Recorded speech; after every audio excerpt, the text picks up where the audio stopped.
মাওলানা, একজন হাফেজ, একজন আলেম, একজন এলফ, তারা যেখানে বসে খায় একটা ফকিরও তার পাশে বসে খেতে পারে।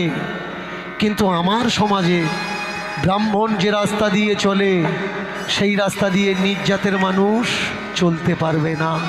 ব্রাহ্মণ যে পুকুরের জল খায় নিজ জাতের মানুষ সে পুকুরের জল খেতে পারবে না। ব্রাহ্মণ মন্দিরে উঠতে পারবে কিন্তু নিজ জাতের মানুষগুলো মন্দিরে উঠতে পারবে না। আমাদের উচ্চ বর্ণদের অত্যাচার সহ্য করতে না পেরেই এরা মুসলমান হচ্ছে। এটাই হচ্ছে ইতিহাস, আগে জানা লাগবে। দীনকৃষ্ণ ঠাকুর বলতে চাচ্ছে, ভাই আমরা সবাই ভাই ভাই, আমরা না তো হিন্দু না তো আমরা মুসলমান। জন্ম সে পহলে